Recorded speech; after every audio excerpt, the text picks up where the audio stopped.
Assalamualaikum warahmatullahi wabarakatuh, Sobat Henis Channel dimanapun Anda berada. Semoga Sobat Henis Channel semua selalu diberi kesehatan, dipanjangkan umurnya, diampuni semua dosa-dosanya, dilimpahkan rizkinya, dan selamat dunia akhirat. Amin amin ya Allah ya Robbal Alamin. Cerita Nyi Roro Kidul penguasa Laut Selatan, dan pesan moralnya.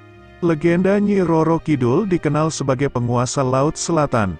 Di Jawa, terdapat cerita Nyi Roro Kidul yang kehadirannya diyakini masih ada sampai hari ini. Keberadaan penguasa Laut Selatan ini mendatangkan banyak mitos. Salah satu mitos yang terkenal yakni adanya larangan memakai pakaian berwarna hijau di sekitar pantai selatan agar tidak digulung ombak dan ditarik ke istana Nyi Roro Kidul. Hal ini karena Nyi Roro Kidul tidak suka kalau ada manusia yang mengenakan warna pakaian kesukaannya sehingga orang tersebut akan dijadikan sebagai pelayannya di istana. Kisah Nyi Roro Kidul sudah terkenal di penjuru Indonesia.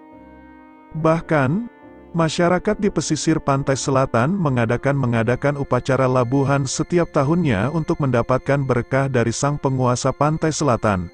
Tidak hanya di daerah Jawa, masyarakat Sunda yang berada di Pangandaran dan Pelabuhan Ratu juga mengadakan ritual hajat laut sebagai bentuk penghormatan kepada penguasa pantai selatan. Berdasarkan kisah yang berkembang, legenda Nyi Roro Kidul memiliki nama asli Putri Kandita. Beliau merupakan seorang putri raja yang cantik jelita. Hingga suatu ketika, akibat dengki dari para saudaranya menyebabkannya pergi dari istana. Lantas, seperti apa kelanjutan sejarah Nyi Roro Kidul? Simak selengkapnya di sini. Cerita rakyat Nyi Roro Kidul. Banyak yang meyakini cerita Nyi Roro Kidul ini. Untuk mengetahuinya, mari kita baca kisahnya di bawah ini. Zaman dahulu kala, di daerah Jawa Barat, terdapat kerajaan Pakuan Pajajaran yang dipimpin oleh Prabu Siliwangi. Beliau dikenal sangat bijaksana dan dihormati oleh rakyatnya. Raja Prabu Siliwangi memiliki banyak anak, salah satunya bernama Putri Kandita. Ia merupakan anak dari permaisuri sang raja yang dikenal sebagai putri yang baik hati. Seiring bertambahnya usia, kelak raja menginginkan tahtanya turun kepada Putri Kandita, tetapi para selir dan anak-anaknya tidak setuju. Kendati demikian, para selir dan anaknya pergi mendatangi penyihir untuk menyingkirkan Putri Kandita dan ibunya supaya keluar dari istana dan tidak menjadi pewaris tahta dari sang raja. Kemudian, mereka pergi kepada penyihir untuk menyerahkan imbalan yang diminta. Tidak lama kemudian, sang penyihir melaksanakan pekerjaannya dengan menyihir Putri Kandita dan ibunya supaya menderita kusta. Tubuh putri dan ibunya yang semula mulus berubah menjadi buruk dan mengeluarkan bau yang tidak sedap.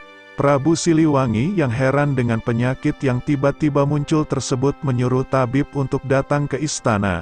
Setelah diberi berbagai macam ramuan, tetap saja penyakit tersebut tidak bisa sembuh. Semakin lama, tubuh sang permaisuri semakin lemah dan membuatnya meninggal dunia. Sedangkan Putri Kandita masih dapat bertahan menghadapi penyakit kusta yang diderita.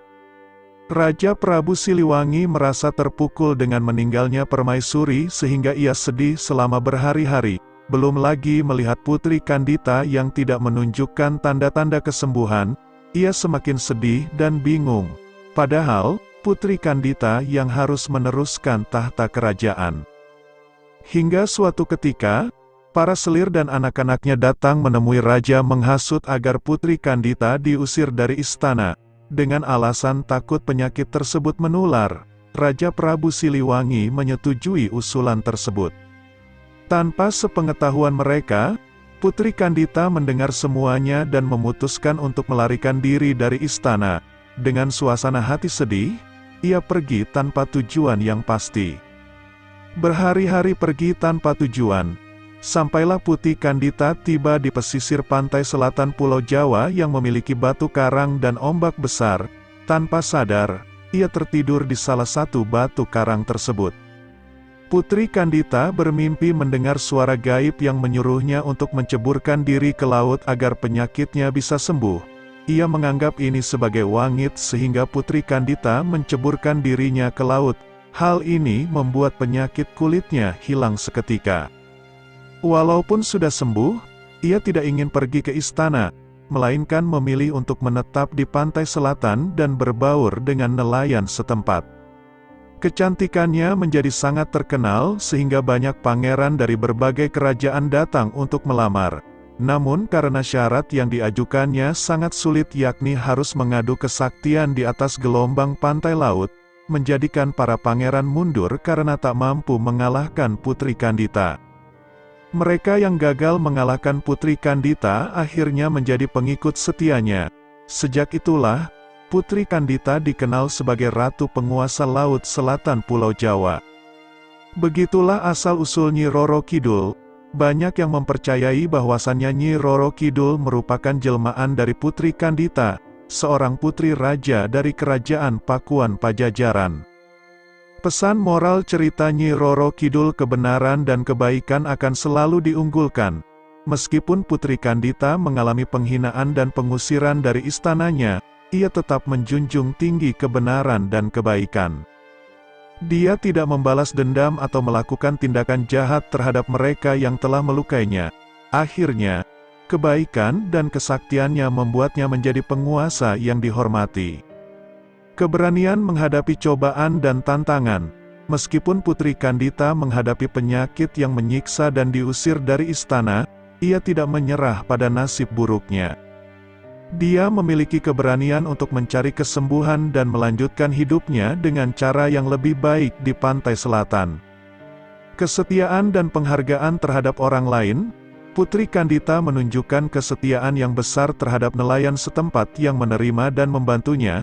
Dia juga menghormati dan menghargai para pangeran yang datang untuk melamarnya, dengan menempatkan syarat yang sulit untuk menunjukkan kesaktian mereka. Keindahan bukanlah segalanya. Meskipun Putri Kandita memiliki kecantikan yang menakjubkan, dia tidak tergoda oleh daya tariknya sendiri. Dia menunjukkan bahwa keberanian, kebaikan hati, dan kebijaksanaan jauh lebih berharga daripada penampilan fisik semata. Menghormati kekuatan alam.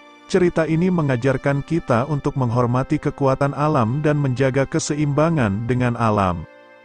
Larangan memakai pakaian berwarna hijau di sekitar pantai selatan sebagai tanda penghormatan terhadap Nyi Roro Kidul adalah contoh bagaimana masyarakat menghormati kekuatan alam dan mitos yang melekat pada lingkungannya. Pesan moral ini mengajarkan kita untuk menjadi pribadi yang teguh dalam prinsip, berani menghadapi cobaan, dan menghormati orang lain serta alam sekitar. Demikian kisah singkat Nyi Roro Kidul. Terima kasih sudah menyaksikan video-video dari Hennis Channel, semoga dapat bermanfaat. Assalamualaikum warahmatullahi wabarakatuh.